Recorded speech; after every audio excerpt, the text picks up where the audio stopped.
just on the Mark Levin show a few moments ago, and it reminded me, even though I didn't get to, there wasn't much time to talk, but I thank Mr. Levin for the time that he gave me. And it reminded me of a time just before the election. I remember I was shaking on my boots, scared to death. What if, God forbid, Hillary Clinton would be our next president? What a disaster that would be. Even though Trump wasn't my first pick, and I wouldn't have been so happy with him, but anything would be better than Hillary. Even Bernie Sanders would be better than Hillary, because at least he's honest. But I was talking about Bernie Sanders on Mark Levin's show, and it reminded me how I've been saying for a long time that the self-hating Jews who oppose development in Sullivan and Orange County, and private property rights, religious freedom, and so forth, and are practicing and experimenting with their attacks on religious freedom by attacking the Hasidic communities. And I would always say that the Hasidic community has to unite with the Christian community. This is what, even though it was in the early, the pre-Hasidic time, Rav Yaakov Emden said that how we have to unite with the Christian community and find common values and so forth. Orthodox Jews have to unite with the Christian community, and the thing is, we're really the canary in the coal mine of religious freedom, and the extreme left who call themselves progressives but are actually throwback, regressive, antiquated, and anachronistic oligarchists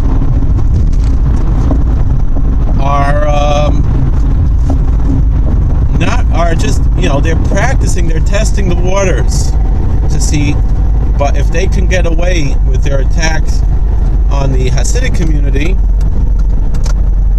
they'll get their real goal, which is the Christian community. Because then they'll be setting precedent, and a lot of people unwittingly support them because of their lack of knowledge of the Hasidic community, because of the propaganda that the left has made against the Orthodox Jewish communities, just like they made propaganda against our president, who was very connected to the Orthodox Jewish communities. His own daughter and son-in-law were Orthodox Jews, and that's a major reason why the left hates the president, is because he has Orthodox Jews in his family. And one of the big goals of the progressive left is to wipe out traditional religion, and this is being the source of all traditional religion. Hitler himself, who was a left-wing progressive, said that one of the things he blames the Jews for is bringing Christianity to Europe, and without the Jews, they would still be pagans worshiping the Old Norse gods, which is what Hitler was really a neo-pagan which is what many people on the left are as well. And he was trying to bring back the old paganism through a neo-pagan movement, and really, in a sense, if you study the history, that's why he made the concentration camps as an offering of a sacrifice, blood sacrifice, to his pagan demonic deities that he worshipped. And that's why he was so crazy about it, meaning,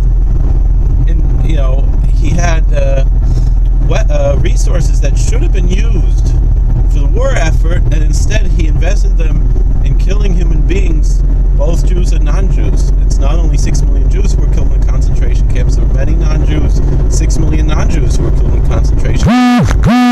And all of this was constantly insisted that the smoke has to be going up. That's a pagan practice, an occult practice. And there was a lot of occult practices with the Nazi movement, and he really grew out of an occultist pagan movement, the Thule Society. But in any event, I made a statement, I remember, at a board meeting in Bloomingburg just before the presidential election. I was shaking in my boots with fear that Hillary would win. And Baruch Hashem, safe from the clutches of that.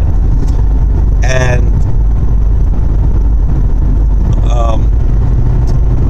I said openly, I said, these people, I said to all the Christians here, these people want to shut down your churches just like they want to shut down our synagogues. I said, these are, they said, oh yeah, they made fun of what I had said before, Julius Netzel Rosenberg types, and I said, and they're Bernie Sanders types, and when I said Bernie Sanders, they all said, yeah, Bernie Sanders, yeah. So you see that the roots of the opposition to development and private property rights and religious freedom are rooted in this type of Bernie Sanders ideology. And we see, like Mr. Levin mentioned to us tonight, and it's been going on for a few weeks, of the extreme hatred that Bernie Sanders has for Christianity and the bigotry he has against Christians. And so once again, I call upon Orthodox Jews and Christians to join together, not just about Israel, which many do. I couldn't care less, except for about,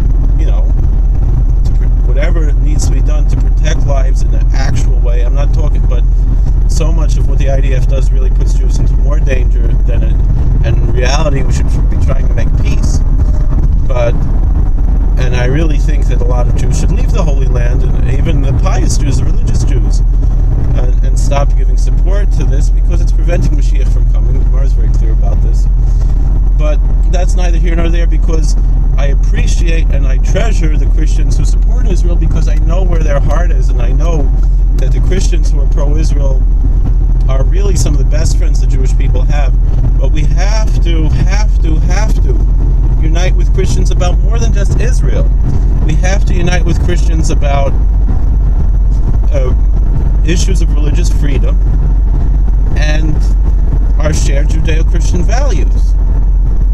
And many Orthodox Jews are uncomfortable with that, but they really shouldn't be. Orthodox Jews should be proud enough of their faith, secure enough in their faith, that they do not find Christianity to be a threat to them.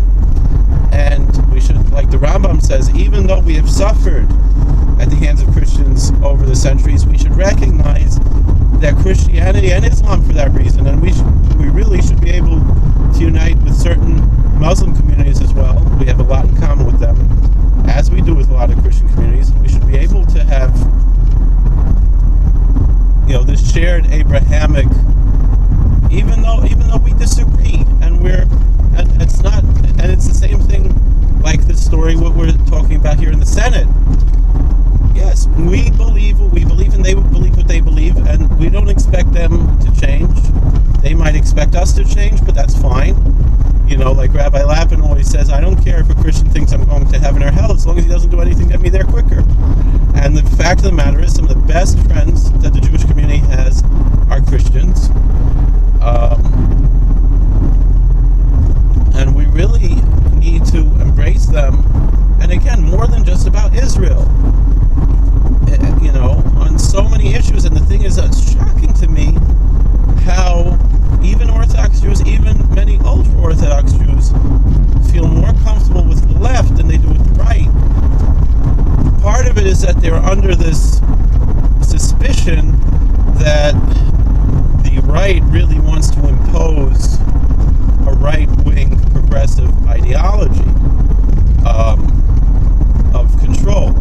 But most of the people that I listen to on the right are much more libertarian, people like Glenn Beck and so forth, and they do not seek to use the government to impose anything really. They want to protect freedoms. This story, and we really should. I have other things I spoke about on other videos about this, but so I won't talk about marriage issue. I don't know if I published that video in the end. But all in all, we should really try to find ways of building bridges between the Orthodox Jewish community and the Christian community, and more issues than just about Israel. Like a great example is parochial schools, vouchers, for sure. For sure, the Catholic community is a great community to team up with that, but there are many Protestant, evangelical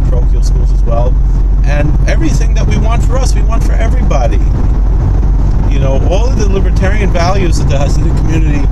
It's ironic that because of the way New York politics works, that there is such a bitter hold that the progressives have, both of New York Democrats for sure. I mean, there are very few Democrats left in the world that aren't part of this progressive ideology. But the thing is that most of the New York Republicans are also more or less progressives. They're not libertarian. They're not for freedom.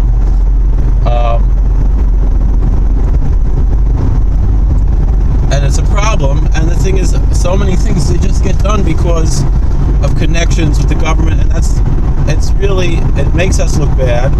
But there's really no other way to get these things accomplished, and everybody does it. I mean, so many of the things.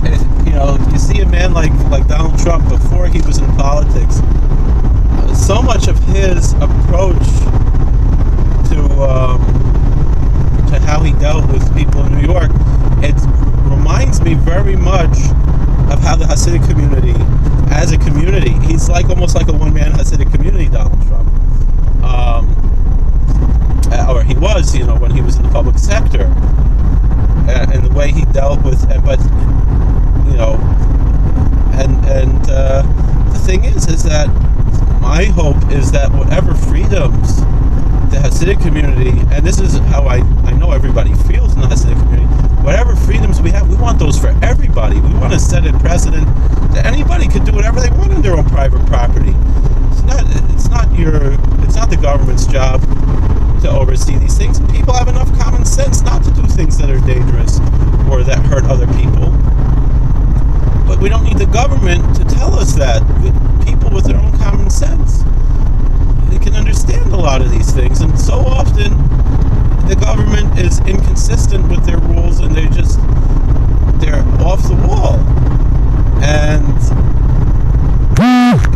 really, we should be pushing for legality, for private property rights, and for religious freedom. That's what America was built on. That's what we need, and that's what really the left is fighting against. They're fighting against private property rights, and we see it on the local level. And the irony is how they wave this banner of ruralism, and that they're a rural community, and most of these folks moved from Manhattan in the last 10, 15 years and brought their left-wing, so-called progressive Manhattan values with them. And they're not rural. The Hasidim are much more rural in their values, and we see they have much more in common. For example, they get along very well with the people that these left-wingers would insult and call them rednecks and use all these insulting names, call them country bumpkins. We have a lot more in common with them, and that's part of the reason why we unite with them, particularly religious ones. And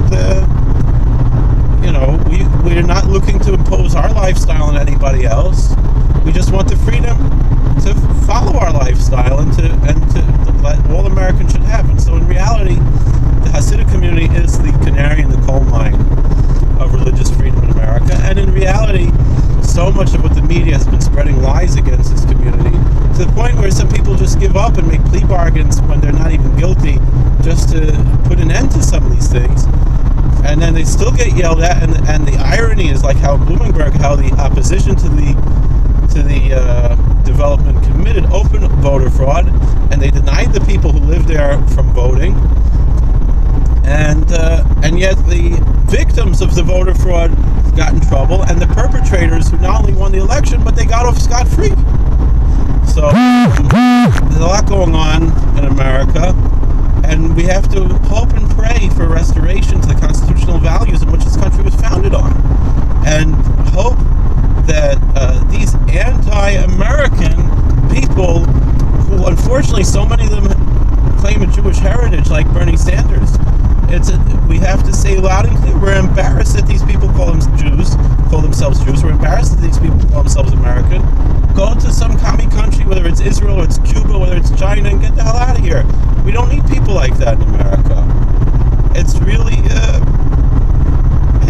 it really undermines the freedoms that we hold so dear, that this country was founded on. I don't understand it. Thank you for watching. God bless. Please like, share, and subscribe, and comment.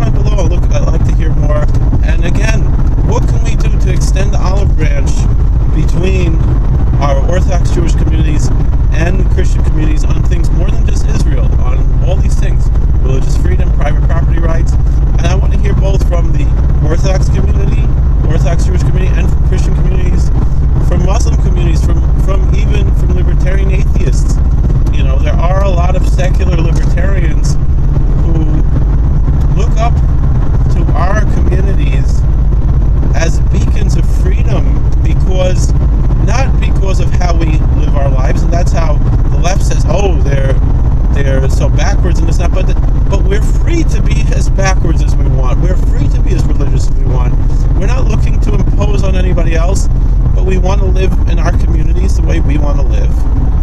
And we want everyone to have that freedom. I don't care, I think there should be, just like there's communities like Curious Joel and New Square and Kaser and Islamberg, there should be Christian villages in New York with similar approaches, with homogenous communities like that who want to live their lives the way they want to live. And I don't see a problem with that. Just like there are these homogenous left-wing communities, the same thing. This is what America was founded on. This is what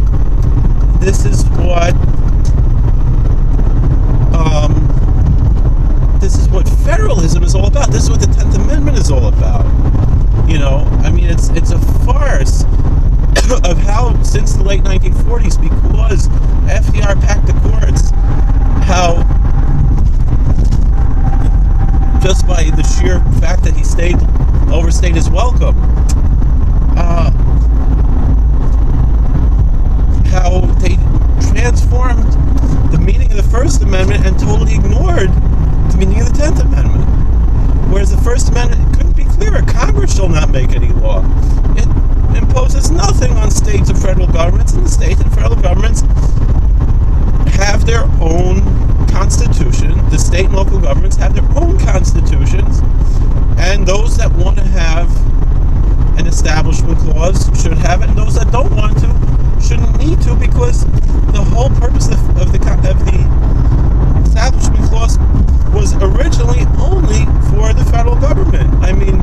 That a school district should be overwhelmingly members of one religion somehow makes that religion the official state religion of the whole federal government, like Justice Scalia pointed out in the case with Curious Joel.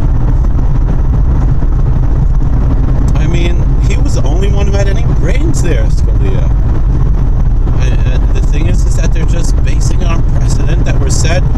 What happened in the 40s was because of the KKK. People forget about that. And the KKK was and still is the militant branch of the Democrat Party. And they've changed their tune only to defame the party of Lincoln. And so they make this farce, pretend to be Republicans when they're actually Democrats. If you look into their secret files, and sometimes come out publicly, there were KKK Grand Dragons that came out in support of Hillary Clinton openly because she's a KKK devotee. She was a disciple of Senator Byrd, who was a KKK boy. So what are you telling me? This is what goes on in America, because people forget about the Constitution, they forget about the founding, they become broiled down in the oligarchy, the tyrannical oligarchy of the judiciary that Jefferson warned against. Down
And I'll say something from one of their own teachers, from Rabbi Cook.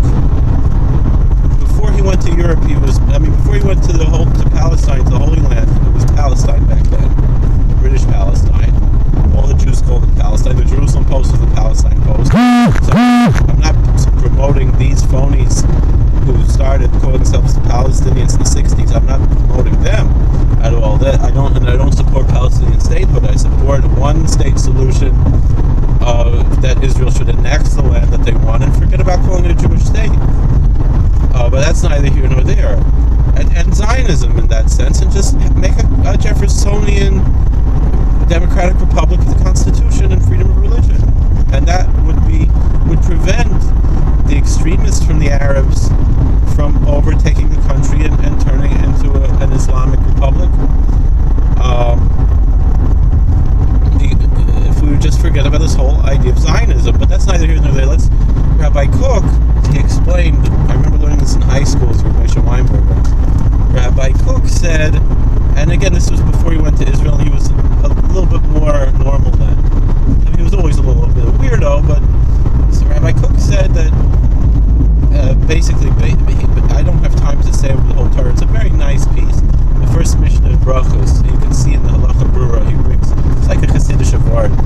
He says, essentially, that Golus is like B'shasha Kehanim Nechnasim Lachel B'Shmasam Tzeisa Kechavim, that at night represents Golus. That's when the Kahanim eat their truma. In the daytime, they're in the Beis Hamikdash with Korbanos. It means to say that we as a Mamlechus Kehanim V'Kei Kodesh, at night in Golus, we have to just keep our identity and keep our Torah to ourselves. But in the time of Geula, then we'll fulfill our mission as a light unto the nations, and we'll fulfill our public ministry. Now, and I hear the Zionists say, "Oh, the Golus mentality, and we have to just go back to Holy Land."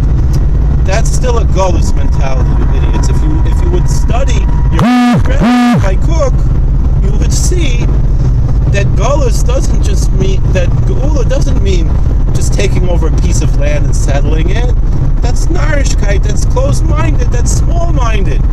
Geula means, and ending Golus, means that the whole world will be filled with the knowledge of the Lord as the waters cover the seas. It even says in the Gemara, V'chulam gerim grurim, that everybody's going to want to convert to Judaism, and we should welcome them. But what you see, the Rabbanut is doing just the opposite, because they don't want to welcome converts. They want to make it as difficult as possible to convert to Judaism. That's narishkeit. If they wanted to follow their own founder, Rabbi Cook, they would understand, even though he was also a Michiganer about Geirus, he supported the Syrians with their racist policies, but he added a caveat that if anyone really wants to convert to Judaism, they should come to Israel. I mean, that was after he lost his mind when he went to Israel, but when he was still in Europe, he was still normal. But he understood then what Geula was really about. Not about settling a piece of land. That's regressive. That's anachronistic. That's not what the Torah promises is going to be. That's not what all the Nevi'im prophesied. The Nevi'im prophesied, Ki mitzion teitzei Sorah, udvar Shemei Yerushalayim. The Navi Micha, the prophet Micah says, he quotes the same words that Isaiah says, but he explains that all the nations will come by the light of God, because from Zion will go forth the Torah, meaning it'll leave Zion, it will leave Jerusalem, it'll still be there also, but it will emanate to the whole world, and the whole world will be as holy as the Holy Land. The whole world will be Jerusalem. That's what we're looking forward to. That the world will be covered with the knowledge of the Lord like the waters cover the seas. Let's hope and pray that we should see the Scholars Kvod Shemayim, the revelation of the glory of heaven to the whole world. Thank you. Please like, share, and subscribe, and God bless. I just lose all that.